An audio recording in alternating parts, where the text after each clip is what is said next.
It's this one thing that got me tripping. It's this one thing that got me tripping. You did this one thing you saw me feeling. It's this one thing you did. It's this one thing that caught me slipping. It's this one thing I want to admit. You did this one thing and I was so winning. Projects. First I got the bag and put a Glock up in it, I'm about it. Next I pulled up on my favorite op and made them empty pockets. New tech imported to the city, niggas bringing rockets. I could get it at the retail price and resell it on StockX. I got somewhere I'm supposed to be right now, but I'm in Compton. I've been really bad for business lately, I've been steady dropping. His numbers up, he think he doing better than me, nigga stop it. Joker got this handshake that could show you that we really locked in. Why my shit be blinging in the sun while I be trying to pop shit? All I'm really seeing is the money, diamonds in my eyelids. I was really rich before the money, I was lit without it. Always keep the hoes around, they all got tea, they tryna clock it. She done been around for 6 months, can she really help it? Chaining day coming up quick, she gon' get a necklace. Every time I bring malicious round, shit be getting hectic. He gon' let you know exactly who and who not to mess with. Cash behind me, we knocked 3 goals off our checklist. He said it's time to really spin in that big body Benz. Catch me out in ATL this summer, I'm in Christian's crib. Everyone from Detroit to Atlanta finna hear the whip. Since 2021 I've been screaming big body Benz. Hella songs I can't even drop, I don't wanna snitch. I had told him if I die tonight I don't want y'all to spend. But here's a number I need you to call and they'll take care of it. Knowing that my people taken care of gon' bring me to tears. I done had my ducks all in a row since I jumped in that water. 22 and I'm already thinking about my sons and daughters. I'ma be a father that was way better than my father. He say he a shark, but I'm a shark too, let's see who's stronger. If you find an AR in the bushes somewhere in Ann Arbor, I'ma need my shit back for real, son, I need you to call me. Lately I just ain't been feeling right since I ain't had it on. I ain't coming to your party not for free, since you used to charge. And producers really trust me with they beat, cause they know I'm the hardest. 10 toes down and 2 feet, I don't even bargain. Doggy tryna tax about the beans, I'll find a new garden. Doggy musta popped one of his beans, he chasing leafy greens. I'm finna supercharge this RA and take off like Rocket League. I wanna live stream my antics, but they'll be watching me. I just went and got this new Mac that hold a 50 piece. I ain't even got my CPL and I conceal it still. Met up in the park, but after dark I left him in the field. Rings bigger than the Super Bowl, I'm in the NFL. Sneaker legends know I'm coming through, I'm finna buy a shell. 10 toes down and 2 feet, it's like I never fell. Anybody rapping with this flow took it from LXL. As long as you listen to my songs, I'll make sure you do well. 2 twin Glocks, they need a name like Keenan and Kel. One day my name gon' become essential like it's fear of God. How my gun gon' really trump shit cause it's a 45. Home base gon' be up out of space, my Rick and Morty vibes. Aim a nigga grinding harder than me, nigga, you a lie. One day my name gon' become essential like it's fear of God. My uncle said I'll be the president because he know that I humble niggas, uncontrollable and unfuckwittable. These niggas cannot miss me with that bullshit, I'm invisible. Your girlfriend done went and got hit cause she divisible. These niggas cannot miss me with that bullshit, I'm invisible.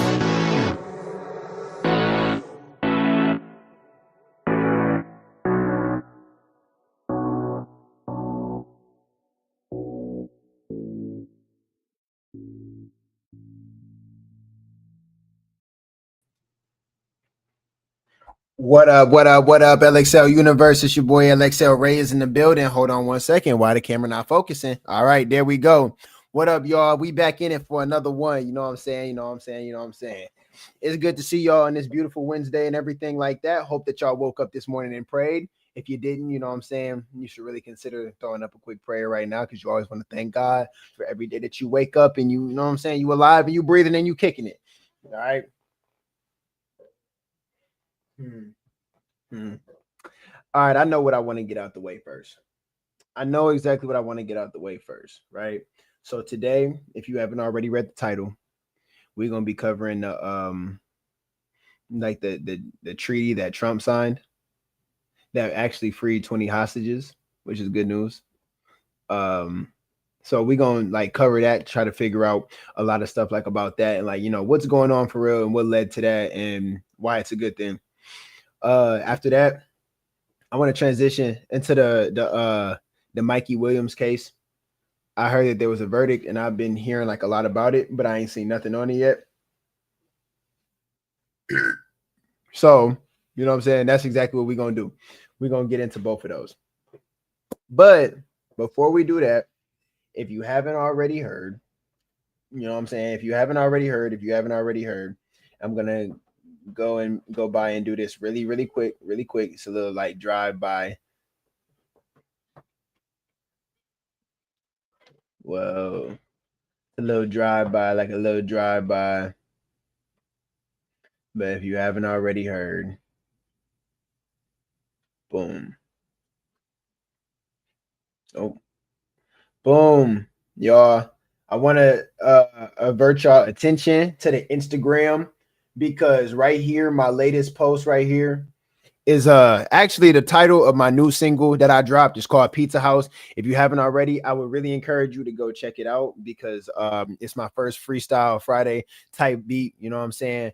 I did like a little hanging mic video and everything like that. If you haven't already, I would really appreciate it if you hit up my Instagram at LXL Unxverse. You know what I'm saying? Check it out, show a little bit of love. If you mess with it, drop a couple comments, whatever, and stuff like that. You know what I'm saying? Also, it's out on all platforms except SoundCloud, so Apple Music, Spotify, you know what I'm saying, even YouTube, it's on all that. You know what I'm saying? If you type in LXL Reyes Pizza House, it should pop up, man. So that's my new single. You know what I'm saying? I would really encourage y'all to go check it out and everything. Like that is, it would mean really a lot to me. Yeah, stuff like that. Let me know y'all feedback and everything. So yeah, bro. Yeah, bro.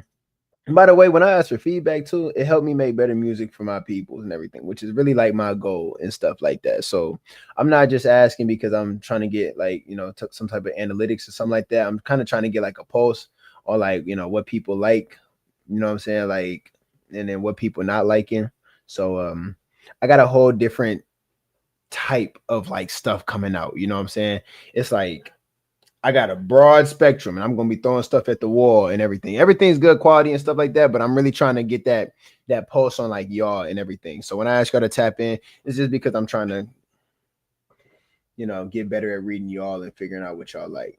But with that being said, see, I promise y'all it wasn't even gonna take that long. You know what I'm saying? With that being said, let's go ahead and let's go and get up into it. All right. Boom. Yes, sir. Yes, sir. Yes, sir. Yes, sir. Yes, sir.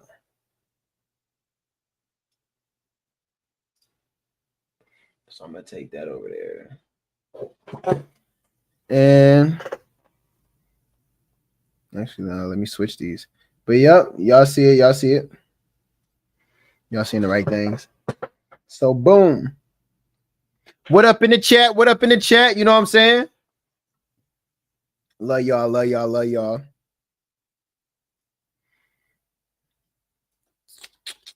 Let's try to get into it. Let's try to figure out like what really is going on. All right. So this long and difficult. Hold on. Got it coming through the wrong speakers.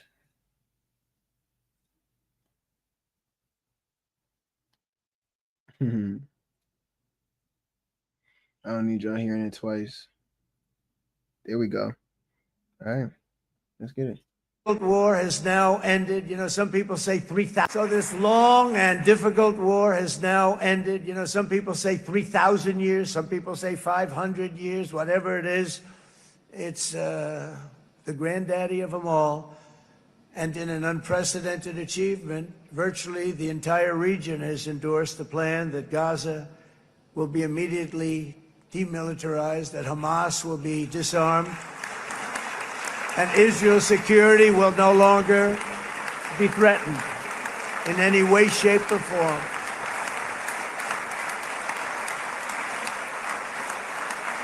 So this long and difficult war has now ended. Okay. I'm seeing right here, like I ain't gonna lie, I'm looking at the comments too because I'm really trying to get I'm trying to figure out what's going on. Free Palestine. Trump frees Palestine. Why is he not focused on America? What will the far left protest about now?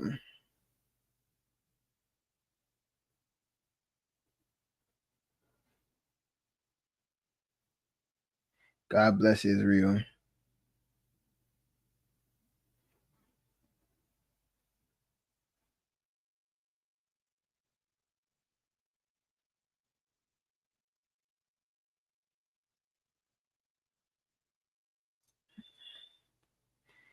Can't read too many.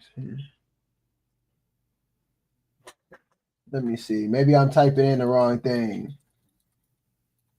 See, that's the thing. You really got to get people who will teach you. You know what I'm saying? Traditionally, the idea to try to get peace in the Middle East was this idea that you would basically ask Israel what they wanted, and then you would ask the other party, usually Hamas, what they wanted, and you'd basically say, okay, cool, let's get in between those two positions. but that's not the way that Donald Trump did it. He was explicitly pro-Israel, doing things like approving the attack on. So, did we sign a peace treaty between two other countries? Where the hell they do that at? So, boom, the original problem must have been between Gaza and Israel. And America must have stepped in. Let's see. Iran, and it totally changed the way that the Middle East peace negotiations went. So let's spend a few minutes understanding how this went down. It's super interesting because not only did Trump make Israel feel like he was totally backing them and on their side, but he also was able to bring Qatar, which is this country, very wealthy Middle Eastern oil state right here, to the table and have them help bring Hamas to the negotiating table. And part of it was because Qatar trusted Trump a little bit and his people. You see this when, Trump said this famous thing, they don't know what the F they're doing. It showed that he was willing to be hard on both sides, on Israel and on Hamas and Iran and some of their allies. And this created an environment of trust for him and his people as the negotiators. None more important than Jared Kushner, who you have to admit has shown that he is a super talented diplomat. And the thing is, he has a really different style. And also this guy, Steve Witkoff, that's part of Trump's team. And it's mainly because they've negotiated the purchase of these like 6 and 7 figure buildings in New York. So who would have thought that the diplomatic training of New York City real estate was more important than some of the top schools in the nation? Because what Kushner knew is actually that business deals were going to make the peace deals come through. So you'll see there is this criticism of mixing business with politics, especially in Trump's administration. But the idea here is that if all these countries have these business deals, development plans going on, then there's a really strong incentive for peace, because the way that they're going to get the business deals done relies on there being peace in the region. And that was a really different approach from Jared Kushner that most likely he and Steve Witkoff learned from trying to get people to agree on deals in this super competitive, hyper transactional environment of New York City real estate, which is totally different from the way that diplomacy has been done in the Middle East in the past. Like you can see here that President Bush calls for a forward strategy of freedom to promote democracy in the Middle East. The idea with our previous administrations, President Bush, Condoleezza Rice, Madeleine Albright, they all promoted this idea that ultimately what everybody in the Middle East wants is democracy and freedom, which is going to be a difficult sell to the Kingdom of Saudi Arabia or a place like the United Arab Emirates or Qatar, where democracy and freedom is not the number one thing on the political elite's agenda in those countries. So that message didn't resonate super well with some of the people in the Middle East. Instead, and that's what I was gonna say. I was gonna say, like, how does this tie in if all these like countries and stuff like that aren't really like democratic countries? Like a lot of them like run their stuff like really different, especially with like once you get over there into the Middle East.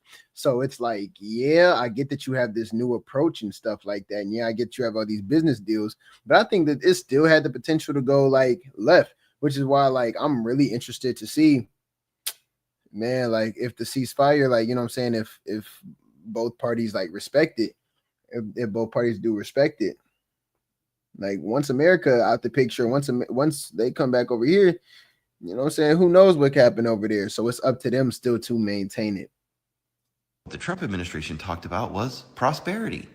They would constantly promote this vision of development in the Middle East, people having money and opportunity. And that is something that is a little bit more universal than promising that everybody's going to have democracy.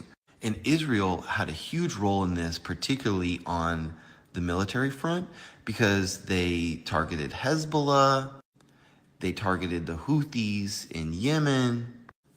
They also had these successful operations in Iran and just lots of military successes, and including this time when Israel targeted a place in Qatar, which was really important because that's where some of the Hamas leadership was residing in safety, while the actual super difficult stuff was happening in actually the Gaza Strip. The Hamas leadership was here. And so there was this idea that Israel was kind of letting them know, hey, we can reach you wherever you are. You're not just going to be able to live in a super fancy place in Qatar while this conflict happens back next door to us. So all that military stuff was the backbone, honestly, of bringing a lot of these people to the table and showing like, hey, Israel's going to be around for a while, and also Israel is a powerful and sophisticated nation. So let's talk about this. And there's not really denying it that this sets the stage for this hopefully lasting harmony in the Middle East, where ideally a lot of these countries and their populations are more prosperous. There's more stability. There's less war. And I think it's important to remember that there were some really smart, effective, previously very successful politicians from America who could not get this deal done. John Kerry is one of them. I don't know if you remember him, but he was a presidential candidate, a top senator, and he said, listen, my last act in public life is to bring peace to the Middle East. He totally failed, did not work. Condoleezza Rice, who is an exceptionally smart woman, was the Secretary of State under George W. Bush. She failed to make breakthroughs in the Middle East. Madeleine Albright, who was Clinton's person, failed. And part of this is because actually Israel and the other Middle East parties, they trusted Trump. And part of the deal was because he would do things like he would make Benjamin Netanyahu call Qatar and apologize, demonstrating to Qatar that he's a trustworthy trade partner, because if he needs to, he's going to ask Netanyahu to, do things that show that he's a good faith negotiator and it's not all one-sided. Like, for example, providing a security guarantee to Qatar. So this is pretty interesting. So now you have this whole new situation in the Middle East where Israel feels more confident in its role as a regional power. But it's not just Israel. There's a whole new regional order taking shape for a more integrated Middle East. And this aligns with what a lot of investors like Ray Dalio and a lot of people have talked about, which is that the Middle East can be an extremely prosperous place. There's a ton of oil money there, a lot of investment that's available.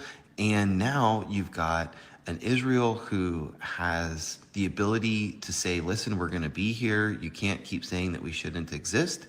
And then these other countries that are saying, this would be great. Hopefully there's peace here, like Saudi Arabia and Qatar and UAE. Let's make some investments. Let's build some stuff. Let's actually make this a place where people can prosper. Of course, this is like super fragile. There's a lot of questions about how stable this can be going forward. But I think that you have to admit that the fact that Hamas gave back the hostages is an undeniable W. I mean, that was a sticking point, and they've now been returned to Israel. And I think it's interesting that, people like Joe Biden, they're saying that their administration worked on all this stuff. He did say that he commends Trump, but, he's kind of trying to say, listen, we set this in motion. Good thing Trump got it over the finish line, which you can also kind of read as saying, hey, Trump's actually not crazy. He was able to basically continue doing work that we started.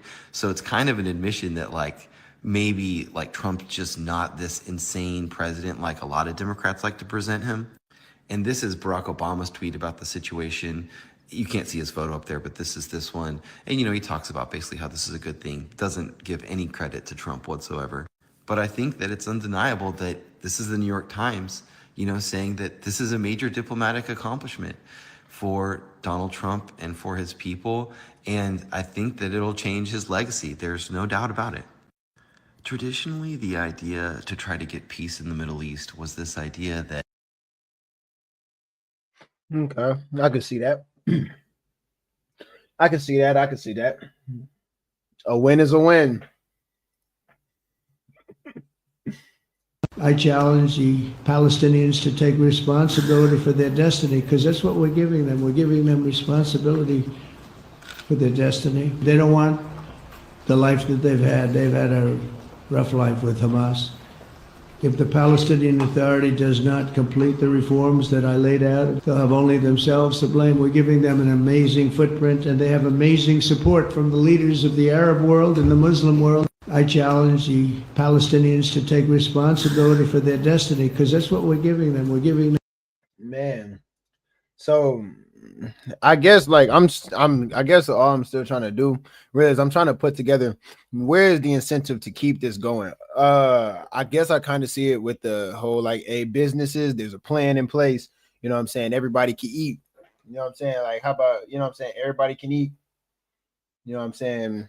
We can integrate y'all. We got this plan for the Middle East, but I don't know. There still feels like gaps in it to me. Let's go over it so you have an understanding of what they perhaps framed out over in Cairo, Egypt.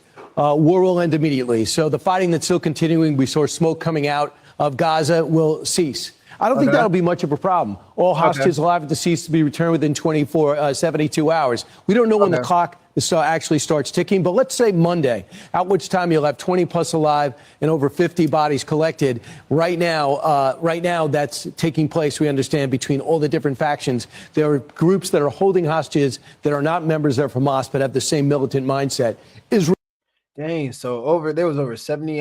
Dang, okay, that's a lot of people. Israel released 250 people with life sentences. That means more than likely they have killed before. Think about how difficult that is. 1,700 Gazans. Some people have been captured during this fighting. Keep in mind, Yahya Sinwar was one of the people that was exchanged for one hostage last time. He ends up being the architect of the October 7th attack. Thankfully, him and his brother are dead. Hamas members could be given amnesty if they decommission their weapons and agree to give up their rockets. That was the sticking point yesterday. We believe somehow they overcame it. Hamas will not have any role in the governance of Gaza, we should hope. Israel will not occupy or annex Gaza. That's not going to be an issue. The issue was really more the West Bank area, where the Palestinian Authority mostly has the authority, but I don't think they're looking to take any Gaza. And I don't think that was much of something to be hurdled. Gaza will be governed by a temporary transition government. This is going to be key. And that government's going to be chaired by a peace council by President Trump. And then there's going to be people like Tony Blair, who's given basically his post-prime minister career to trying to find some way forward on a two-state solution or whatever's possible in the area. The question is, if you see Westerners in that region, we know they were targets when the Iraqi transition was taking place, will they be targets again? And the possible path to Palestinian self-determination and statehood. It's all going to be performance-based. How are they acting? Are there really Palestinian technocrats that want to work out a way to rebuild Gaza, set up institutions, security, schools, and things to that nature? I don't know any. And maybe some of them are in prison right now. We're not sure. If you want to have an idea and a visual of what's going on, this was supplied by the White House. This is essentially Israel, okay? This is Gaza. This is where the walls were breached and the attack took place. Right now, we see the IDF is at the blue line. They'll be backing up to the yellow line and eventually be out. One of the sticking points was Hamas was saying, I want them all out before we go out. That doesn't seem to have happened. Let's go over it so you have an understanding of what they perhaps framed out over in Cairo, Egypt. War will end immediately. So the fighting that's still continuing, we saw smoke coming out of Gaza, will cease. I don't think that'll be much of a problem. That went fast. I ain't gonna lie, that went fast, but I think I get it more now. Donald Trump announced on social media the apparent signing or agreement of a peace deal to end Israel's 2-year war in Gaza. Quote, I'm very proud to announce that Israel and Hamas have both signed off on the first phase of our peace plan. This means that all of the hostages will be released very soon, and Israel will withdraw their troops to an agreed upon line as the first steps towards a strong, durable, and everlasting peace. We first got wind of this last week when Trump proposed a peace plan that Israeli Prime Minister Benjamin Netanyahu had agreed to. On Friday, Hamas reacted publicly very favorably, also agreeing to parts of the deal and asking to negotiate the rest of it. Yesterday, Trump's envoy, Steve Witkoff, and Trump's son-in-law, Jared Kushner, who is not at all currently in the government, traveled to Egypt for the negotiations. Today, there appears to be a framework. Now, there's a lot we don't know, but again, according to the president, take a grain of salt. In the first phase, Israel will partially withdraw from Gaza. Hamas will release the remaining living hostages as well as the remains of those who have died. Donald Trump announced on social media the apparent. So I'm trying to think, who was invading who? Was it Israel was invading Gaza, or was Gaza invading Israel? I feel like it was Israel invading Gaza, but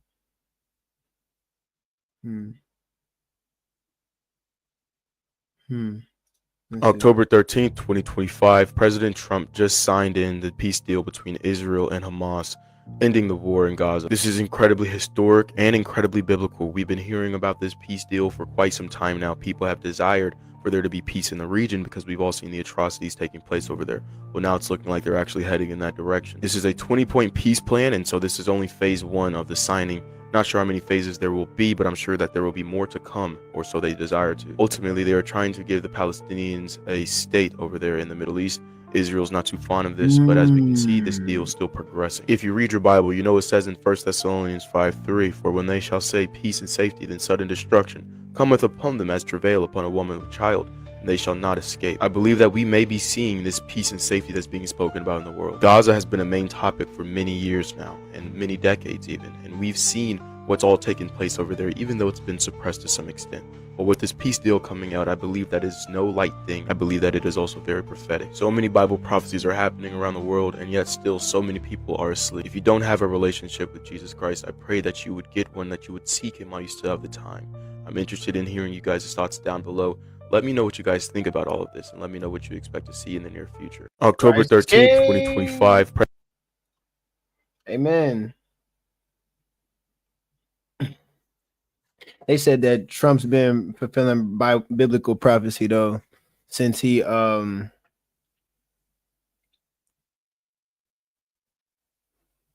moved the capital of Israel back to the capital of. See, look at here. I'll go talking on the side of my neck. He did something else though. I've done other deals and people don't care as much.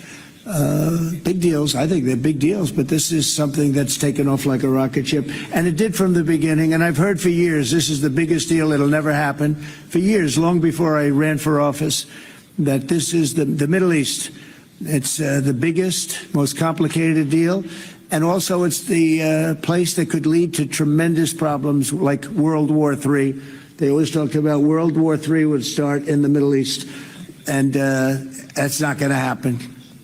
We don't want it to start anywhere, actually, but it's not going to happen. I've done other deals and people don't care as much.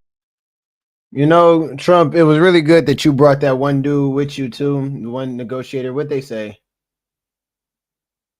I ain't gonna watch this because I ain't gonna. Yeah. It's off topic.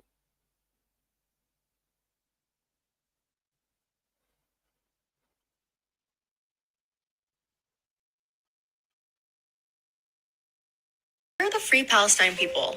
Where are you guys at? Because all you've been spewing is Free Palestine, Free Palestine. And President Trump is ending the damn war. And you guys are very silent about it. Because Trump made this peace deal. You can't give him even an inkling of appreciation. I'm not sure.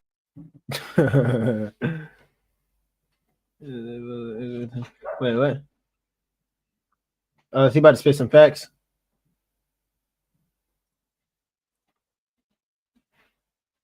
October 13th.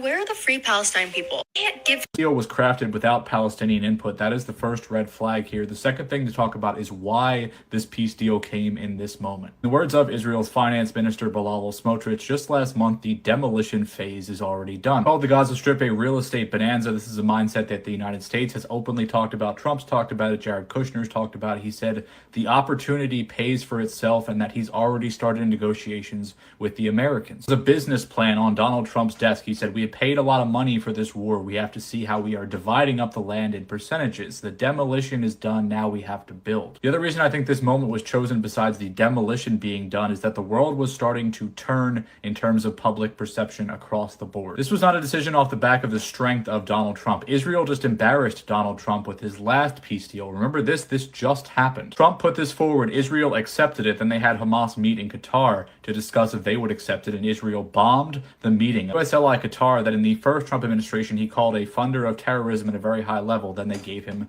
a $400 million jet. He's building a nice golf resort over there, and we will now have 15 Qatari F-15s in Idaho. You know what other country knows Qatar very well? Israel. Because Wait, hold Qatar on. we will now have 50. Go back. What is it? Trump, Qatar has been a funder of terrorism at a very high level. Trump today, after Qatar gifted him $4 million and investing in his other project. Qatar is great. We're building a Qatari for Air Force in Idaho. Okay. Qatari F-15s in Idaho. You know what other country knows Qatar very well? Israel, because Qatar was funding Hamas, and Benjamin Netanyahu knew this and he allowed it to happen. We are talking about billions of dollars over a decade. Talking about this all the way back in 2012 with Israeli journalists saying that he wanted to keep Hamas strong as a counterweight to the Palestinian Authority because he thought they would push for a Palestinian state. This is simple stuff. He didn't just tolerate these payments, he encouraged them. And just weeks before October 7th, the head of Mossad was in Qatar, in the same city that Israel just bombed, meeting with Qatari officials. This is all currently a fucking farce. The corruption right now is running rampant. It's funny because you seem to grift in every imaginable direction when you're a conservative woman who openly questions Israel. No, I'm not pro-Palestine either. I'm pro-America. I can tell you love America, Candace. God help us who spells Candace that way because of the American flag in your name. But how do you feel about America being jerked around like a little dog on a chain? We make the best weapons in the world, and we've got a lot of them, and we've given a lot to Israel, frankly, and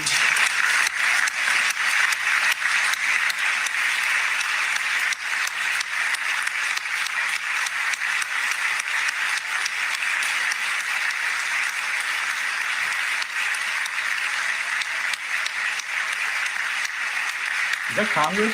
What is that? I mean, Bibi would call me so many times, can you get me this weapon, that weapon, that weapon? Some of them I never heard of, Bibi, and I made them. But we'd get them here, wouldn't we? And they are the best. They are the best. But you used them well. It also takes people that know how to use them. And you obviously used them very well. Trump and the Knesset sitting around giggling about American weapons funded by my tax dollars, your tax dollars, being used to destroy everything that a group of people needs to survive and the people themselves. 1.5% of crops in Gaza can be farmed. None of their 36 hospitals are currently fully operational, and 14 of them are partially functioning. 1,700 other health workers killed in 654 attacks. 90% of their schools destroyed or damaged, leaving 745,000 people without education. 92% of homes damaged or destroyed, as 95% of the population was displaced. A minimum of 70,000 deaths, bare minimum, not counting the people still buried in rubble, the people that died from sickness or starvation or other indirect causes, people that took their own lives. 170,000 people wounded minimum, putting immense strain on that healthcare system that is decimated that I just referenced. Estimated cost to rebuild of $50 billion. Where is that money coming from? You ask, why are people not excited about this momentary peace? It's because there is nothing left for these people to go back to. You actually take a moment and look into the peace plan, you understand it is not for them. When you look frame by frame at the devastation that has occurred just over the course of this year, neighborhood by neighborhood, you might start to ask yourself, why would you be excited about this? Take a look at Jabalia, or Beit Hanun, Beit Lahia, Shujaiya, Zaytoon, I could go on like this, but you get the point. There is nothing for these people to go back to because the job is already done, right? We're talking about a level of destruction and devastation that is unimaginable, and the questions still remain. What is peacekeeping going to look like? What is rebuilding going to look like? What is the path towards Palestinian governance or Palestinian sovereignty? There is no peace because the Palestinian people you so callously called free are not free. They are just in a new version of hell. Where are the free Palestine? Oh my gosh. I hope that these comments ain't real. I hope that this isn't actually what happened. Israel already broke the ceasefire. Hamas killing Palestinians. Y'all calling.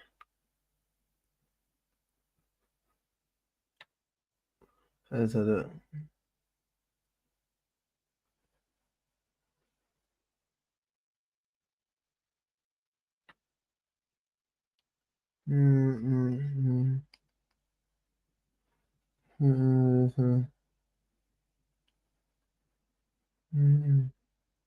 I gotta figure out who's right because let me see. That was 2 days ago. Okay, so all these are older. Well, shoot. His was posted 11 hours ago, but all these are older. This is like the most recent video we watched, except for this one. Is there anything updated? After years of death and destruction, Trump now claims he can bring eternal peace to the Middle East. From Washington, he announced a 21-point proposal for Gaza, a plan written with Israel and its allies, but without Palestinians. Once again, outsiders draw Gaza's fate. Israel will only begin to withdraw if hostages are returned within 72 hours. Gaza's freedom tied entirely to Israel's conditions. In exchange, nearly 2,000 Palestinian prisoners would be freed, and for this limited phase, Israel suspends its airstrikes and shelling. But Gaza will not govern itself. Instead, a transitional technocratic committee, supervised by Trump and Tony Blair, takes over. Hamas and all Palestinian factions are excluded. Aid is promised, but it will be delivered and distributed only by foreign agencies. Palestinians stripped even of the right to manage their own relief. Hamas members may leave Gaza safely or disarm for amnesty. Yet the plan ignores why they exist, offering no path for reconciliation or political resolution. And at its core, Israel never fully leaves Gaza. Troops remain in a new permanent buffer zone, redrawing Gaza's borders under Israeli control. This so-called peace plan cements Israeli dominance. It avoids the central questions: no Palestinian statehood, no recognition of Jerusalem, no right of return. It offers management, not liberation. Yeah, because the capital of Israel is Jerusalem again, right? Is that what I was trying to say earlier? Trump paying attention to Trump paying certain platforms to recruit new ICE member. Dang. Is that really what this is all about? Yikes. This dude's intentions. The language of peace hides a harsher truth. Israel failed to erase Gaza by force, so now seeks to dictate its future through Trump's diplomacy. Wow. Trump's 21 points are not a road to peace. They are a road to permanent occupation, a humiliation imposed on Gaza's people. Real peace will come only when Palestinians, not Israel or foreign powers, decide their own future. What are your views on Trump's 21-point Gaza plan? Is this peace or permanent occupation? Share your thoughts and join me on Map Narratives, where I break down global conflicts, power politics, and the stories behind the maps. After years of death, They don't even care.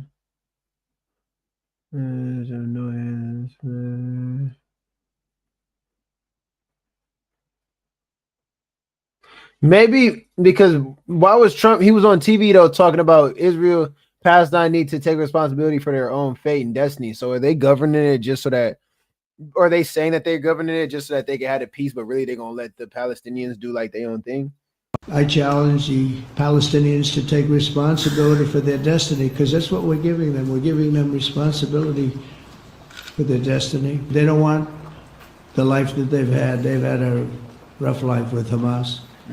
If the Palestinian Authority does not complete the reforms that I laid out, they'll have only themselves to blame. We're giving them an amazing footprint, and they have amazing support from the leaders of the Arab world and the Muslim world. I challenge the Palestinians to.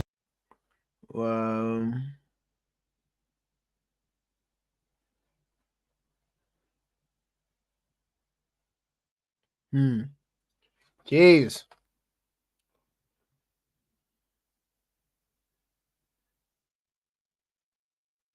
I really do want to understand this more. I'm not trying to bore y'all. Hey, let me know if y'all want me to move on. Like, literally just type in chat if y'all want me to move on to the Mikey Williams thing. I honestly don't think a lot of people remember this photo right here from Netanyahu's speech at the United Nations in 2024. But this image is not aging well. And he wasn't joking. And maybe you haven't heard, but Jared Kushner was in Israel on the day after their Sabbath for the first day of Sukkot, or the Feast of Tabernacles, in order to negotiate along with President Trump, while President Trump was still here in the United States, on behalf of President Trump, and really quite possibly the world, with Prime Minister Netanyahu, in order to make a peace plan with Hamas. Let's take a listen to this audio. Do y'all think that it's possible for like Palestine or like Gaza to become like a American territory, like Puerto Rico? 1,000 years to get to this point. Can you believe it? And it's going to hold up too. It's going to hold up.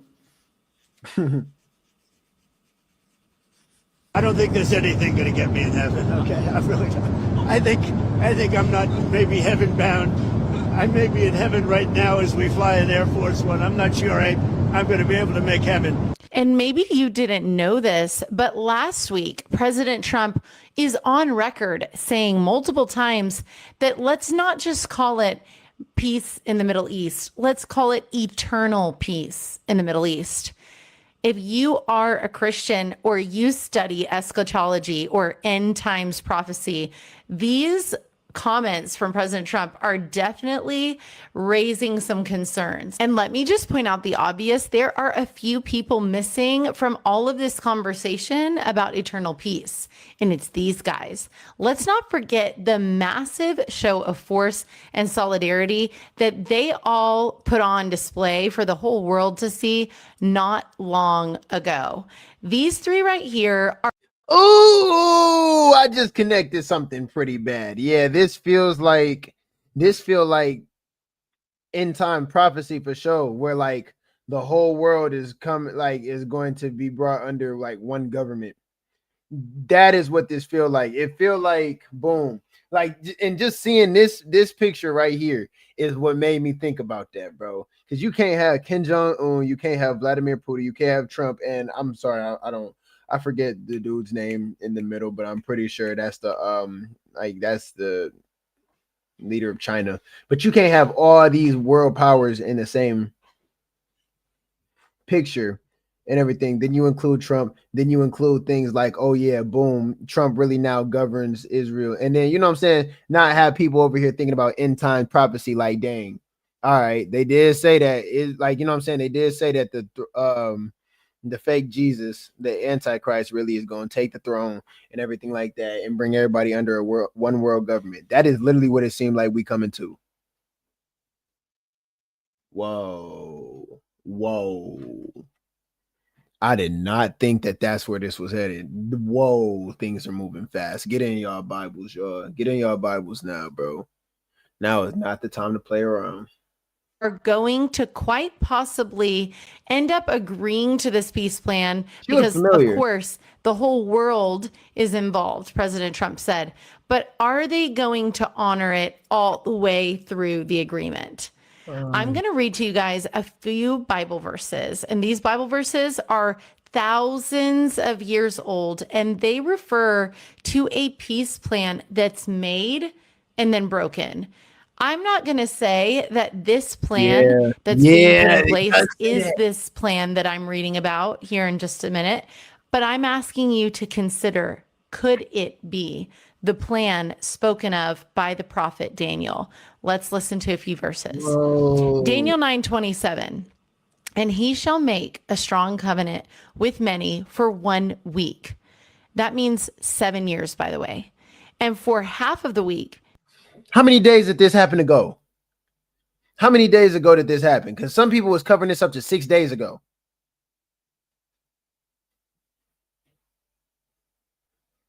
Comments were saying that they already broke the treaty. he shall put an end to sacrifice and offering. And on the wing of abominations shall come one who makes desolate until the decreed end is poured out on the desolator. Okay. That obviously refers to sacrifices that have been reinstituted. For that to happen, there most likely needs to be a third temple. And that's why you'll hear Christians talk about this third temple that they believe needs to be built in order for Jesus to come back. Because And the Antichrist is going to sit right on that throne and tell y'all that he's the second coming of Jesus. Daniel prophesied that the sacrifices which would be made at a temple are put to a stop. Now, there's been lots of talk that President Trump is going to be the guy who makes a third temple possible. There's even a coin with his face on it, a shekel. And it's because they genuinely believe that he's going to make that temple possible. Daniel 8:25. By his cunning, he shall make deceit proper under his hand, and in his own mind, he shall become great. Without warning, he shall destroy many, and he shall even rise up against the prince of princes, and he shall be broken, but by no human hand. Daniel 11, verse 21 says, in his place shall arise a contemptible person to whom royal majesty has not been given.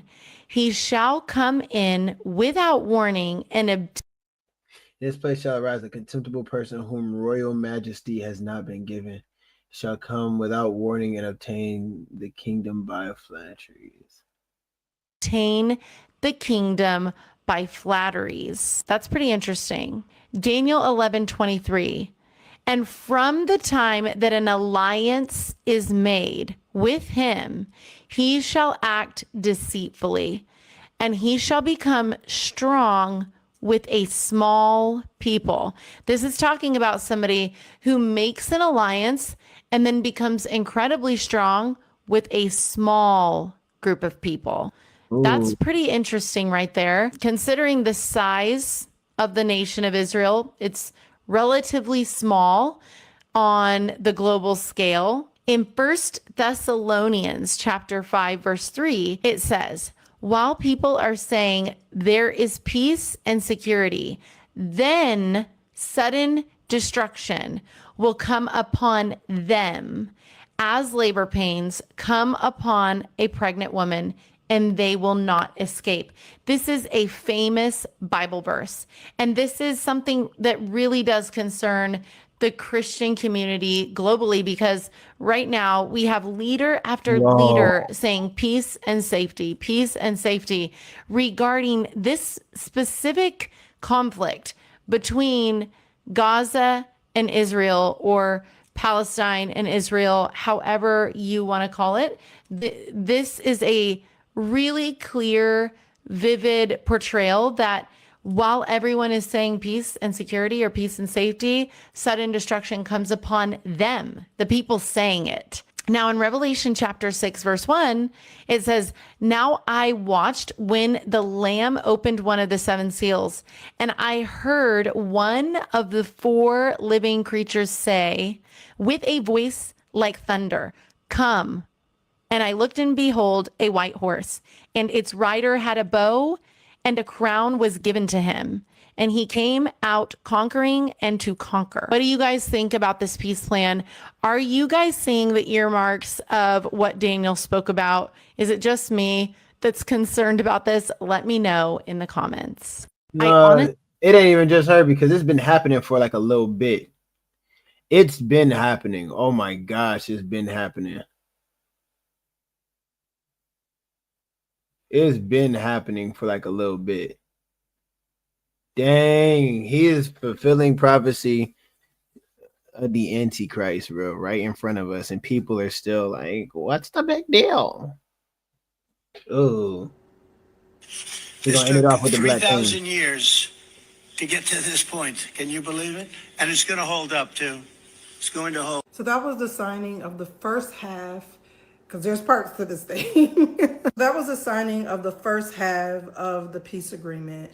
There is a 20-part, I keep forgetting what they call it, but there's another section of this peace agreement that I believe is the true agreement that the AC will confirm. So we are not there yet, but I wanted to give you some key characteristics of what's the description of what the AC will be and who the AC will be. Okay. First, they described, and I took this from Matthew, Thessalonians, Revelations, and John 1 and 2, and the book of Daniel. And so the book of basically, Daniel. we do know that the AC will deny Jesus' divinity. The AC will deny that Jesus is the Christ and the Son of God. The second thing is he exalts himself, okay? He opposes God and exalts himself above everything called God, even claiming to be the God in the temple of God. The biggest marker is he is a deceiver with signs and wonders, okay? The AC uses false signs and wonders to deceive people and establish his authority. So this person seeks for the authority. The goal is the authority over the world. Another characteristic and attribute will be politically powerful. The AC will become a charismatic. So this is someone who will become a charismatic, crafty politician and ruler of the global kingdom. And we're talking about global. So we're not just talking in the US, we're talking about globally. He's also called the man of lawlessness and the son of perdition, which means destruction, okay? He breaks promises. He may make a covenant with Israel that he later breaks, leading into the desecration of the temple. I also read somewhere in the Bible, and I can't pinpoint it, that there will be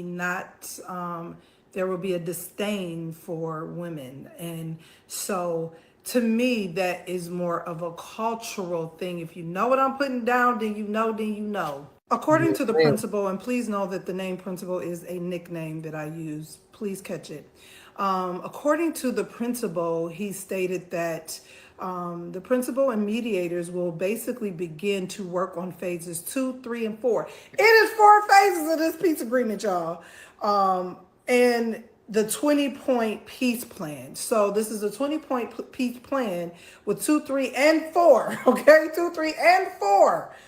Sections that they have to fulfill. But what I think is interesting, he mentioned that 4 nations already, 2, 3, and 4, okay? 2, 3, and 4 sections that they have to fulfill. But what I think is interesting, he mentioned that 4 nations already signed on with the Abrahamic Accords.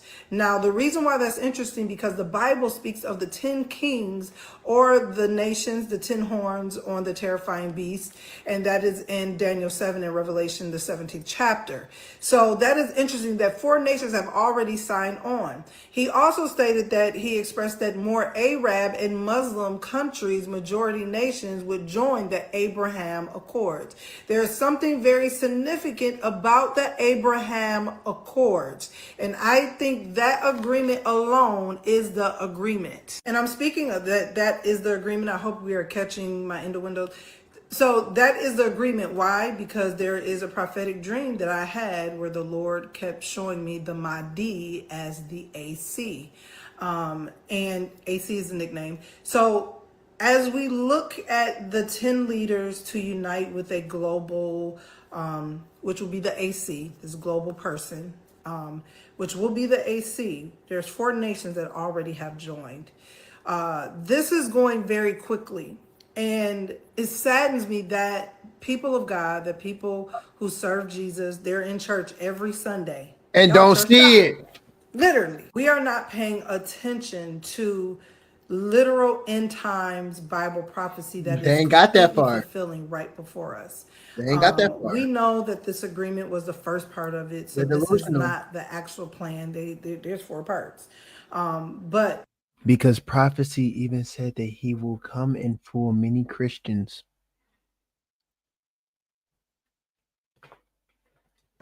as we progress, they're going to immediately begin working on with mediators concerning 2, 3, and 4. So I don't know if that's going to be done all at once or separately, just like this deal. But please know we are closer than we ever have been to, number one, the return of Christ, but to the Bible completely fulfilling itself as God's word has said in the book of Daniel, in the book of Revelation, the book of Matthew. These are all prophetic books. Meanwhile, I'm tired of y'all setting dates for the rapture. Can we stop that? That has worn me completely out, and thank you. Yeah, Lastly, if you are that's lame. watching this video and you don't know Jesus, there is such a great opportunity and you have time. It saddens me that people feel like they're gone too far.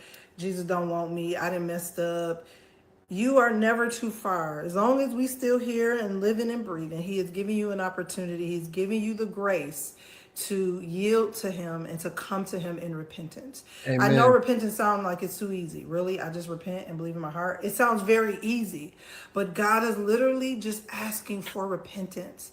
And the Bible says to believe in your heart and Yes. confess with your mouth and you shall be Yes. saved. Yes. So this is a call to salvation. If these things are even scaring you, your heart has to be in a pure place to want to come into the knowledge of God. Yeah. Fear can't do it. Just because you're scared because of what's happening, that's not going to do it. You have to wholeheartedly want Jesus. You have to wholeheartedly want to come into the knowledge of him. Exactly. I urge you to repent and come to Jesus, because looking at this, do you know you have 10 seconds? That's the video. This took 3,000 years. Oh, I like that. I like how she spit that. I like how she spit that. Okay.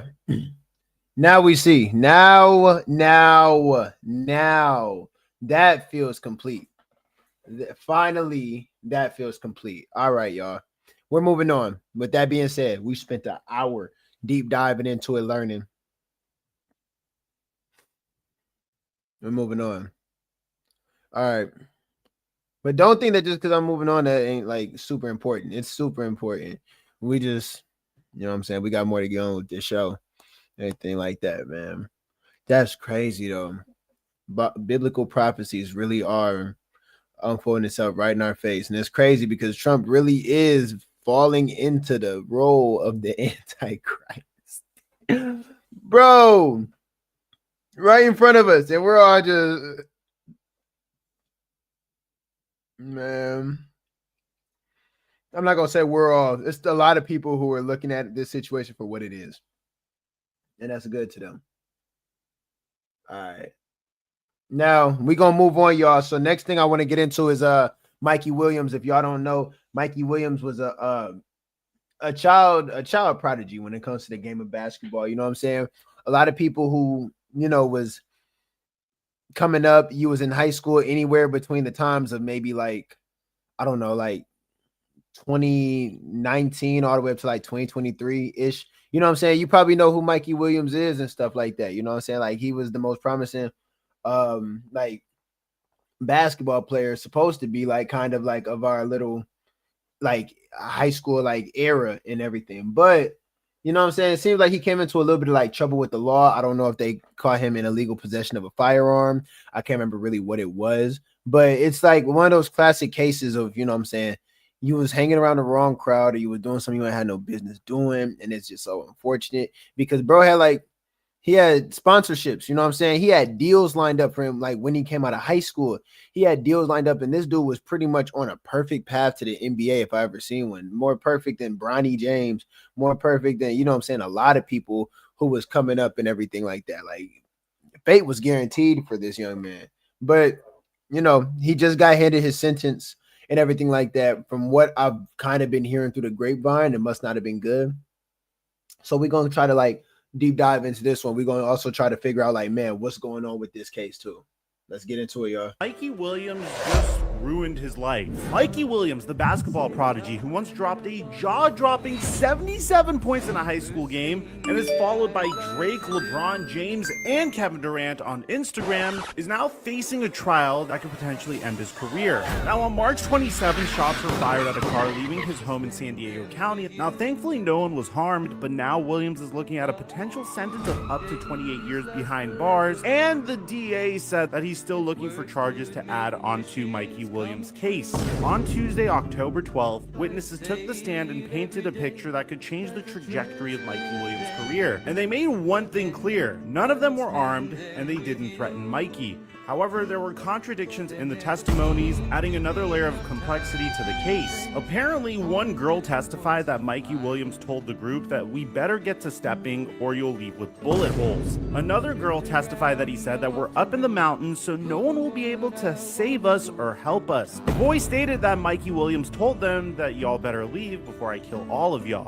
And while Mikey Williams' defense attorney, Troy Owens, asked the judge to dismiss the charges against his client and argued that this could have been an act of self-defense, the DA argued that any self-defense claims were laughable. Bear in mind that Penny Hardaway said that Mikey Williams cannot play for Memphis until he resolves his legal matters, and this could be going on for quite some time. And I hate to say this, but Mikey Williams just ruined his life. Mikey Williams, the basketball... Dang. Get to stepping. He pulled out the Martin. He pulled out the Martin line. Mikey Williams is shaking. Mikey Williams is a basketball star for the Memphis Tigers. I'm talking about multi-million-dollar deal, young basketball prospect. Well, he caught a gun charge in California. It's a lot of drama and tea connected to this, but let's talk about it. Mikey Williams is one of those basketball stars that is lining up to be one of the greatest. He has 4 million on Instagram, 2 million on TikTok, and millions of views of his highlight tapes ever since he was like 18, 19 years old on YouTube. So this kid is literally that guy. Now, here's what happened in the incident. He was in Jamul, California, which is around San Diego area. And there was an incident where there was a house. Of course, he lives in Memphis. He plays for the Memphis Tigers. So this was not his house, but maybe it was an Airbnb. That has not been specified. 5 people, unidentified people that were not invited, came to the house. There was an altercation or incident inside of said house. Then outside, when the people left, allegedly, they said that Mikey got the shooting at the car. They said that he was the one identified with the weapon. He's already been bailed out on a $50,000 bail.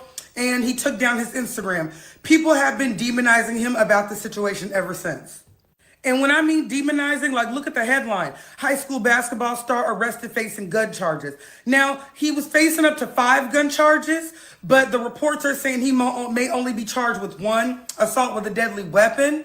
But we don't know if this was a self-defense or anything. But to me, I did the story because it's indicative of a bigger problem. And to me, it's bigger than Mikey. This kid has been allotted every opportunity in the basketball world. So people are going to say, oh, you're throwing it all away. We don't know the situation. But I had a deep talk with one of my friends the other day.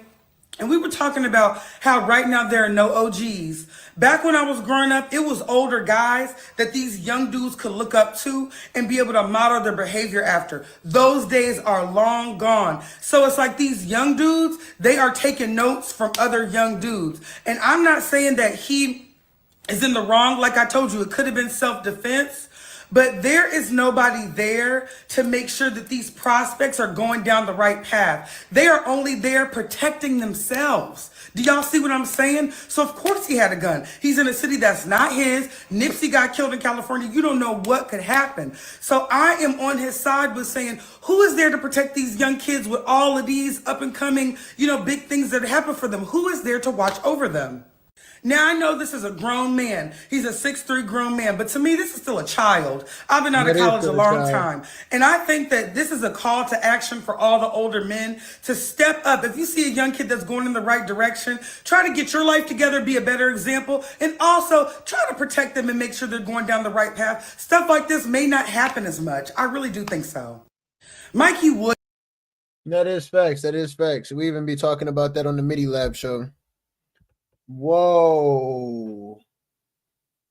Really, my pops was like the mind behind that. I ain't really know, like a lot of stuff I was doing, I didn't know why I was doing it, but I was just doing it. He just telling me like it's gonna make sense. When Williams arrived at San Ysidro High School in 2019, expectations were astronomical, but even the most optimistic projections couldn't have predicted the statistical devastation he would unleash. As a freshman, he averaged an otherworldly 29.9 points, 6.7 rebounds, 4.9 assists, and 1.6 steals per game, leading San Ysidro to a CIF San Diego Section Division III championship. But it was one particular performance that would etch his name into California high school basketball folklore forever. On December 13, 2019, against Montgomery High School, Williams erupted for an astronomical 77 points, including 9 three-pointers, in a 116-52 victory, shattering San Diego County's single-game scoring mark previously held at 71 points. The performance wasn't just statistically remarkable, it was a cultural phenomenon that sent shockwaves through the basketball community and cemented his status as a generational talent. The accolades poured in like a torrential downpour: Max Prep's National Freshman of the Year, CIF San Diego Section Player of the Year, and a spot on the All-State First Team. Recruiting services pegged him as the #1 prospect in the 2023 class, with offers flooding in from blue blood programs like Kansas, Duke, and North Carolina. But Williams' ascension transcended mere basketball statistics. His social media presence became a masterclass in modern athlete branding, with Overtime, a sports media company, producing a YouTube reality series documenting his life, further amplifying his already stratospheric profile. The teenager who once felt uncomfortable in front of cameras had transformed into a content creation machine, understanding intuitively how to leverage his athleticism into cultural relevance. Like that's sophomore year.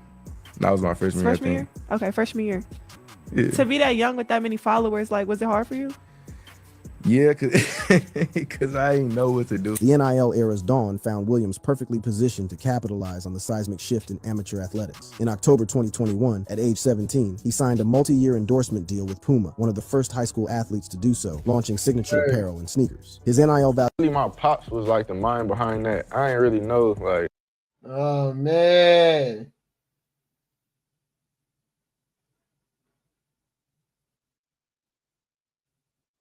San Diego County deputies arrested the 18-year-old yesterday in connection to an altercation that took place last month. Investigators say he fired several shots into a car. Hey, this might be fake. I ain't gonna lie. I'm not a lawyer, but there's been an update in the Mikey Williams case, and I'm going to tell you about it. If you recall, or you watched my last video on this case, Mikey was arrested back in April in connection to a shooting that happened at his home on March 27, 2023. On October 10th, there was a preliminary hearing in which the judge heard witness testimony and ultimately ruled that there was enough probable cause for Mikey to stand trial for the 6 counts of firearm, which were all felonies. If convicted, he would have been facing close to 30 years in prison. But on Thursday, November 30th, 19-year-old Mikey reached a plea agreement. He pled guilty to 1 count of making criminal threats and was ordered to complete 80 hours of community service, attend cognitive behavior therapy, gun safety courses, and anger management. August 12th, 2024 is the date his sentencing is scheduled for, but if he stays out of trouble and completes his courses by that time, his felony charge will be reduced to a misdemeanor. Now, this plea agreement also stipulates that he's forbidden from possessing a firearm, and according to NBC7 San Diego, it's expected that a 10-year weapons restriction will be placed on his record, so he won't be able to have no weapons. But this is a good thing for Mikey. Nah, that's old. That's old. That's old. We gotta find something.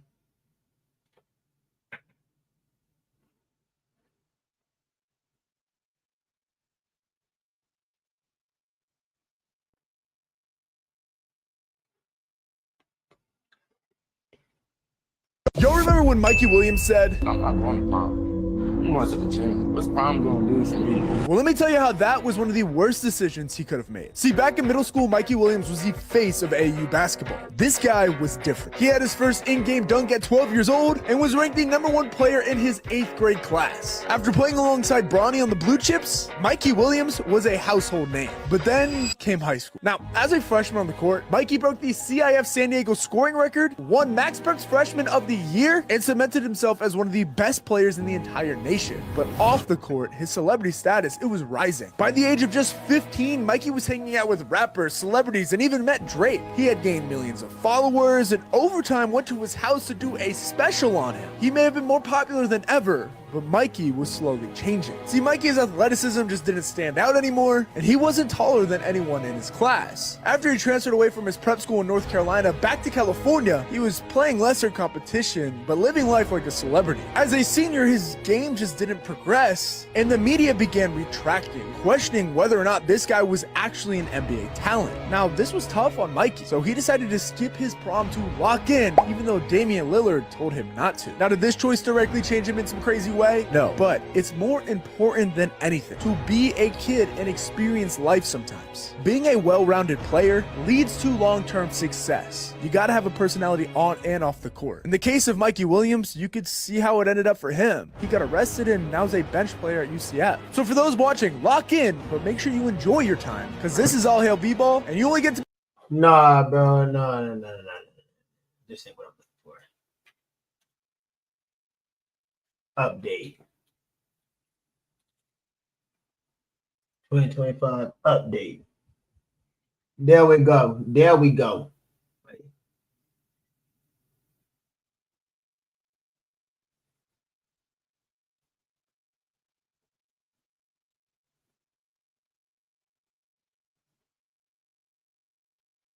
So Mikey Williams just entered the college portal, and here's the response. Yeah, they already on that, bro. I mean, look at, yeah, they sit the Brooklyn KG. It's bad, bro. But I like what bro right here said. He said he's one of the biggest basketball critics. We know that for sure. But he said, bro, give him a chance, basically. Just give him a chance. Now, the cloth that Mikey is cut from, the social media hoop stars, it's pretty much like dead now. The reality show, the everything, pretty much. In my opinion, bro, I feel like he's one of the ones who actually, like, he's actually good in my opinion. No, he's not as good as he was hyped up to be, but he's 20 years old. I still feel like he has time to develop, bro. Let me see, bro. Dang, nobody got no real. Okay, whatever. Maybe I'm wrong. At all. It may be just maybe I'm wrong. At all. It may be just.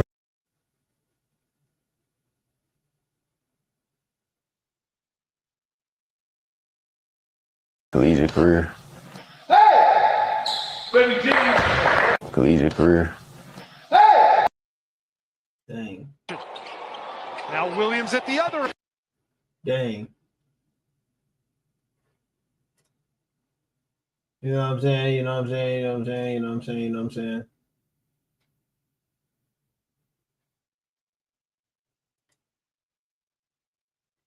San Diego County deputies arrested the 18-year-old yesterday in connection to an altercation that took place last month. Investigators say he fired several shots into a car. Thankfully, no one was hurt. Williams is currently ranked as the 34th best high school basketball prospect in the country for the class of 2023. He was supposed to be the billion-dollar prodigy, but before his first college game, Mikey Williams was staring down 9 felony counts. Not speeding tickets, not a school suspension, 9 serious charges, stacked up like dominoes, carrying the kind of weight that could have buried any other 19-year-old for decades. This wasn't some prank gone wrong or a heated scuffle in a gym. Authorities say he fired at a car as it drove away from his California mansion, a luxury estate in Jamul, worth over $1 million and paid for with influencer checks and sneaker money. 6 people were inside that car. Miraculously, every single one of them walked away without physical harm, but prosecutors didn't hold back. They hit him with 6 counts of assault with a firearm, 1 count of firing into an occupied vehicle, and 2 for making threats that could have ended much, much worse. 30 years in prison. That's what was on the table. Tonight, a top basketball recruit for the Memphis Tigers basketball team is facing serious criminal charges. The San Diego Sheriff's Department confirmed 5-star recruit Mikey Williams faces 5 charges of assault with a weapon. Just a year earlier, Mikey had been the poster child for the NIL revolution. The first athlete built in the lab of social media. 3-point slinging, poster dunking, logo rocking. He wasn't just a high school star, he was the star. Over 5 million followers combined, a high 6-figure Puma contract before graduation, and an NIL valuation that shot up to $6 million faster than some NBA rookies see in their first deal. He was on commercials, he was in video games. He didn't need a college resume. The resume was him. The hype machine never stopped. Until it did. Because the moment word broke that Mikey Williams had been arrested in April 2023, the endorsements didn't just pause, they vanished. Puma wiped his name off their site like it had never been there. His Instagram went dark. The college that signed him? Memphis issued a vague statement and then retreated into silence. And for the first time since his viral 7th grade mixtapes, Mikey's name wasn't trending for a dunk.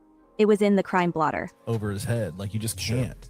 And so, you know, but you're gonna get the public response of we're standing by him, we're gonna, you know, those kinds of things. But well, sure, yeah, you don't want to just throw him under the bus with no resolution or. He paid $50,000 bail. He was told to stay off social media, and outside a San Diego courthouse, standing in a black suit and spotless white sneakers, he faced a wall of cameras and said, "All glory to God." That was the quote, that was the soundbite. But behind that moment, insiders say panic had already set in. Memphis, the school that once cleared a spot on its roster for him like he was the second coming of Derrick Rose, didn't rush to get him on campus. Sources familiar with the program say the coaching staff was split. Some wanted to give him a chance after the plea deal, others reportedly told administrators to delay the decision and let the legal process quietly bury him. One source close to the team alleged the school was buying time to cut ties without making it messy. In other words, the same fame that made Mikey untouchable now made him radioactive. And the more time passed, San Diego County deputies arrested the 18-year-old yesterday.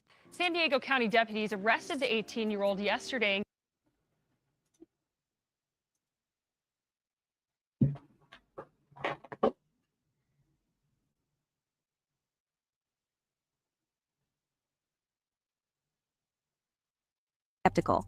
When a player with that much buzz goes from national commercials to online classes, you don't need a press release to know the brand is bleeding. On paper, UCF was a lifeline, but behind closed doors, it was damage control. The legal case was still looming, cameras were still circling, and in the locker room, it was clear. This wasn't a comeback. This was survival. But here's where the story takes its sharpest turn. By November 2023, months after the mugshot hit every sports page in America, something changed. The avalanche of charges collapsed into one: a single felony guilty plea for making a criminal threat. Gone were the 6 counts of assault. Gone was the charge of firing into an occupied car. In their place, a carefully negotiated deal that required therapy, anger management, and 10 years without touching a firearm. No prison time, no trial. Attorney Arash Hashemi didn't mince words. A sweet, sweet deal, and it was. Because for a young man facing the possibility of being locked up until his 50s, the plea deal was a golden parachute. But as sweet as it was legally, professionally it was a different story. He might have avoided a cell, but the damage to his reputation, that stuck. All it really means is that he's, to live an upstanding life as he has always done already, and to violate no laws, again excluding minor traffic occasions or infractions for the next year, and then after that, he'll be off for probation. The terms were clear: 80 hours of community service, cognitive behavior therapy, gun safety classes, stay clean for a year, and the felony drops to a misdemeanor. But the consequences aren't just legal, they're branding. Puma's out. NIL rankings erased him completely. Other athletes from the same era are still signing 7-figure sponsorships. Mikey? He's not even listed. The police saved him from bars but carved a scarlet letter into every deal he might have had. And the real twist? Even after the plea, he still couldn't find a court that would fully claim him. Insiders tied to Memphis say the team's hesitation wasn't just about optics. They didn't trust that Mikey had changed. They'd seen the courtroom clips, the Instagram captions, the red laser rumors from the night of the shooting, and they weren't convinced. When Mikey announced his move to UCF, it sounded like a new chapter. But sources close to the decision say it was a last resort after realizing the Tigers weren't going to clear him. The university issued a final, bloodless statement. Williams elected to explore his options. No tribute, no well wishes, just a polite door closing. And at UCF, the storyline didn't flip the way he'd hoped. He debuted late, scored nothing in his first game, and averaged just over 5 points across a short, injury-limited season. The player, once described as a walking highlight, was now limping through a roster trying to stay above 500. You have millions and millions of people watching your journey. Like they were saying, through social media, through just naturally following you. Kind of like a target, kind of like on your hand right there. What's something about you that the world hasn't been able to tap into, like something that they don't know about you? I'm very humble. I think everybody kind of see the turn side of me, like when I'm on the court, because I'm a competitor. And now, in a move that looks more like a brand play than a basketball decision, he's headed to Sacramento State, a program that went 7-25 last season and hasn't sniffed the NCAA tournament in its entire Division I existence. On paper, it's a step down. But look closer, and the move starts to make more sense. The school's bringing in splashy hires, moneyed NIL support, and a volunteer general manager named Shaquille O'Neal. Yes, that Shaq. The team's coach? Former NBA player Mike Bibby. They're selling elevation. Williams is selling redemption. It's mutually beneficial, but only if he can stay out of trouble and play like the old Mikey. And right now, no one seems willing to answer. Did he actually fire the gun? Witnesses say he came out with one. Prosecutors say they had enough to go to trial, but under the plea, he never had to admit pulling the trigger, which means this whole saga hinges on a mystery, one that legally speaking was never solved. He walked out a free man, but no one could tell if Mikey Williams had escaped justice or just delayed the next collapse because his so-called redemption would test whether the prodigy could rebuild what he'd already blown apart. Mikey, like when it all started to blow up on social media for you, when the followers started to come and you started to become a brand, were you present of mind and understanding like what was happening at the time? No, I wasn't. I was young. I was probably in like 7th grade, 8th grade. So all I knew was basketball. Like business didn't really exist to me yet, you feel me? So it all just happened really fast. After the headlines cooled, Mikey Williams tried to start over, but fame doesn't forgive that fast. His transfer to Central Florida wasn't a comeback, it was an experiment in containment. Coach Johnny Dawkins called him terrific, and that one word lit up the internet. Critics rolled their eyes, comment sections exploded. Terrific, one post read. He played 18 games and averaged 5 points. But the bigger problem wasn't the stats, it was the silence. No major press tours, no redemption arc documentary, just a slow motion return that looked more like court-ordered community service than a basketball revival. Behind the box scores, the real story was messier. His season began late due to a foot injury, and just as he started showing flashes, 5 starts, a couple double-digit nights, another injury shut him down. The timing felt cursed. A prodigy who once walked into gyms with security now limped out of arenas with ice packs. Some boosters reportedly grumbled about optics. Others, according to one American Athletic Conference source, whispered that UCF had been promised a redemption story, the kind that could justify the risk. But instead, they got low minutes, lower press, and the constant weight of what wasn't said. No one wanted to say it out loud, but everyone knew it. This wasn't what anyone signed up for. For a young man, you've been through a lot. You were kind of the pioneer of certain things, name, image, and likeness. Like you were the first person that really started to be pushed from a high school standpoint. So when Mikey entered the transfer portal, again, the move felt less like strategy and more like escape. And now, he's betting his entire future on Sacramento State, a school that went 7-25 last season, bottom of the Big Sky. But this time the pitch isn't just about basketball, it's about headlines, because the new head coach is none other than Mike Bibby, the former NBA star who vanished from the mainstream after his own controversial exit from coaching. And the school's newly minted volunteer general manager, Shaquille O'Neal, yes, that Shaq, and joining the team alongside a reality show than a rebuilding year. 3 names that once had sneaker deals, magazine covers, or championship rings, all now circling the same unranked locker room. The irony isn't lost on anyone. A team led by men who once owned arenas, now fighting for D1 survival in a program that's never seen March Madness. So the ambition. It's all about elevation, he said, a simple phrase, but it stuck with us. Because for the school, it's an investment. For Mikey, it's survival in real time. Forgiveness doesn't trend. His followers may have stuck around, but their loyalty is shallow. Engaged before his first prom or no. So the crowd doesn't. In today's NIL economy, that might be all that matters.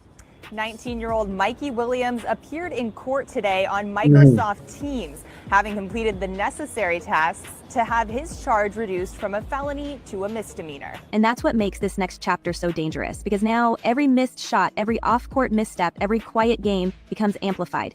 He's not just fighting for a stat line, he's fighting to not be reduced to a cautionary tale.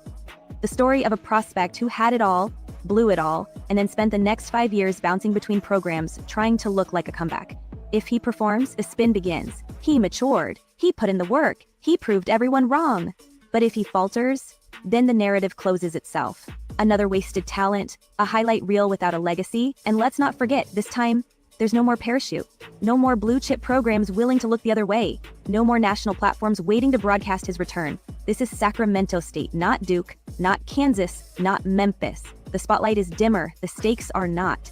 Because while the public may not be watching every game, the people who matter, scouts, sponsors, strategists, they're watching every move. It's early. Version Puma bet on, the version that filled arenas before he could drive. the version that probably never existed in the first place. He's playing again, yes, but the prodigy who once dreamed of a billion-dollar brand is now fighting for relevance in a league that barely notices. One season, one chance, one more opportunity to either rewrite the story or confirm the worst fears of everyone who stopped believing. So is this his comeback, or the last chapter of a star who burned through every second chance the game could give him? What do you... Man, it depend on what that court case verdict was, but I mean, it sounded like, I mean, you know what I'm saying? Nobody's saying that he was sentenced to nothing bad. Maybe he did everything for the verdict for it to get lowered down to a misdemeanor, and now he could hoop again and stuff. Maybe that is what happened. And Mikey Williams update, bro, is free. He basically a free man, to be honest. He pled guilty to one of the charges. Now he got 80 hours of community service and like a program or some shit.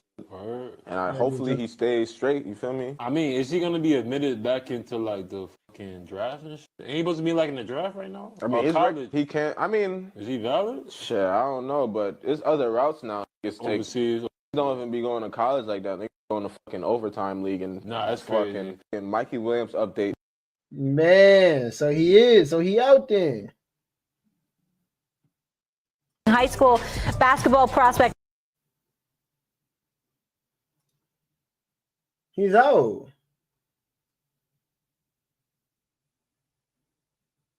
Apparel and sneakers. His NIL teenager who had spent years cultivating.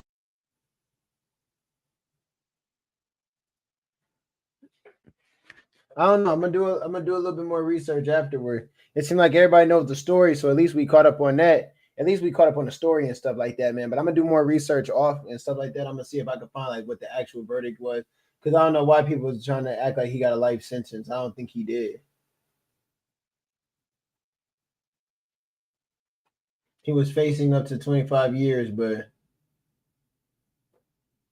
Additional evidence emerged that would only deepen his legal jeopardy. Judge Sherry M. Thompson Taylor ruled there was sufficient evidence for the case to proceed to trial, and prosecutors seized the opportunity to add 3 more felony charges, bringing the total to 9. The new charges included additional counts of making criminal threats and grand theft auto related to the incident, expanding Williams' potential exposure to over 30 years in prison if convicted on all counts. Additional evidence emerged that would only deepen Additional evidence emerged that would only deepen his legal jeopardy. Judge Sherry. Okay. Well, dang. So it looks like nobody knows for real. Former San Ysidro High School basketball star Mikey Williams was ordered to stand trial for felony gun charges. During a preliminary hearing today, we learned more about the shooting earlier this year outside his house. What witnesses say happened that night. Bullet holes. We can't show you this girl's face. Home in Hamul. Mikey seems very shocked that we were there. Williams allegedly went inside and grabbed a gun. We were sitting there for a good 10 seconds just listening to those shots go off. The former San Ysidro High School student was set to play at Memphis University until he was arrested on felony gun charges. I visited his home after the shooting in April, our drone capturing this video of where the shooting happened. Today, Williams stared directly at witnesses as they testified. One high school student gave conflicting information about that night under cross-examination by Williams' attorney, even testifying that she felt pressured to say it was Williams who pulled the trigger. Did you see the thing that was in his hand fire anything? It was pretty dark outside. I don't think so. We also heard from a driver who took a group to Williams' house that night. He testified he saw a red flash and Williams holding what he thought was a gun. His Tesla was shot at as he drove away from the property with 6 people inside. I was fearful, although I know that the Tesla is slightly bulletproof. We learned today that the sheriff's department found several weapons inside Mikey Williams' home 2 weeks after the shooting. A detective testified he found a handgun on Williams' nightstand with a loaded magazine next to it, but couldn't actually find the gun that was used in the shooting. Williams has pleaded not guilty to all of these charges. Reporting in El Cajon, Austin Grabish, ABC 10 News. Williams committed to play at the University of Memphis. The school's athletic department recently said while he is on the team roster, he won't have access to team activities until the legal case is finished. All right, so it seems like nobody knows, but it's been trending. So, you know what I'm saying? I'm going to keep looking out for it, pretty much. Where I'm at with it. I'm going to keep looking out for it and everything like that, but it ain't no sense in dragging things on. It don't seem like there's an answer that's out right now. So, I mean, in the meantime and stuff like that, I'll keep looking, but I think that that's going to pretty much cap off like the end of the show and everything. I appreciate everybody who's in chat, you know what I'm saying, for popping up and everything. I appreciate y'all for supporting, being here and everything like that. I hope that the show was kind of interesting. And really wasn't a lot going on like this week and things like that. You know, it was kind of, you know, it's kind of like a little bit of a dry one, but I'm still like, of course, there's always still something going on and everything like that. So, yeah, we just going to try to see what we can do. But for now, you know what I'm saying, I'm going to sign off and everything. Don't forget, though, Tuesdays, the dialogue. Wednesdays, LXL Unxverse. Thursdays, the Media Lab show. Matter of fact, we got the Media Lab show tomorrow. And then after that, you know what I'm saying, we actually have, maybe it's not next week, but maybe the week after next, we have our 1 year anniversary, which we're trying to think of something special for that and everything like that, man. So please, if y'all don't already do it, tap into the Media Lab show on Thursdays on the same channel, Brands and Platforms. If you're watching it on Brands and Platforms, yes, it will be on Brands and Platforms. If not, just type it into your YouTube, you know what I'm saying, search bar and everything like that. Search up Brands and Platforms and everything. You're going to see it on Thursdays. We go live at 10 p.m. Eastern time. Wednesdays is the LXL show, and on Tuesdays y'all got Bible study. You know what I'm saying, y'all got the dialogue with A2 Breezy. That's always interesting and everything like that. They always break it down in such a good way. So I think that this was a very wholesome live and everything like that. Like I said, I'm not going to drag it on too much. So I want y'all to be easy. You know what I'm saying? I want y'all to be blessed and everything. Be thankful for the day and stuff like that. It was a pleasure kicking it with y'all. It was a pleasure kicking it with y'all in chat, man. As always, like I super appreciate y'all. And yeah, without further ado, XLXL, it's your boy Reyes, and I'm out.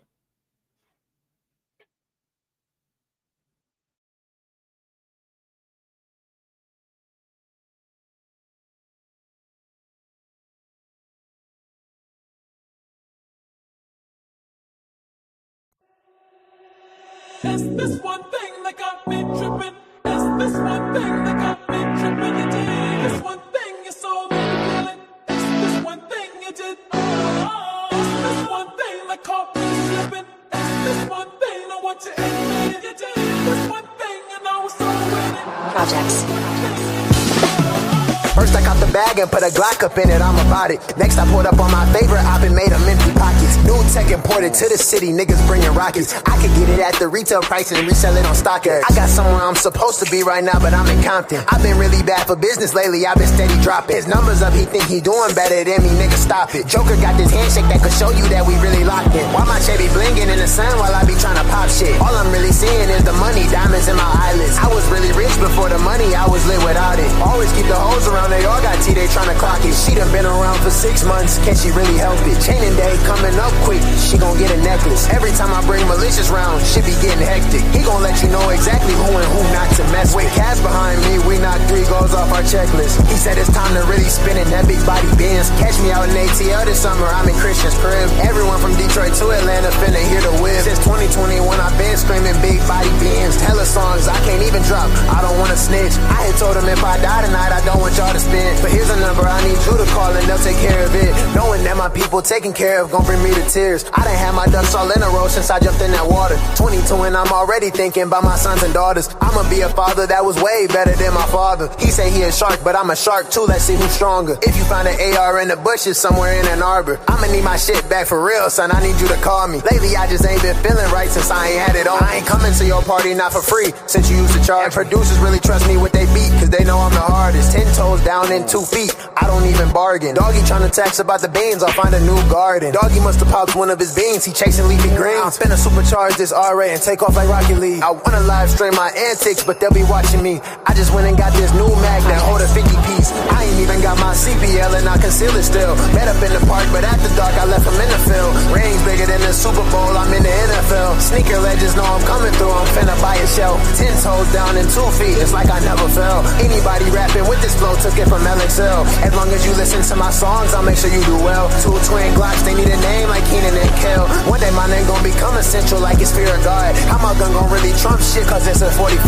Home base gon' be up out of space, my Rick and Morty vibes. Name a nigga grinding harder than me, nigga, you a lie. One day my name gon' become essential like it's fear of God. My uncle said I'll be the president because he know that I humble niggas, I'm controllable and I'm fuckwittable. These niggas cannot miss me with that bullshit, I'm invisible. Your girlfriend went and got hit cause she divisible. These niggas cannot miss me with that bullshit, I'm invisible.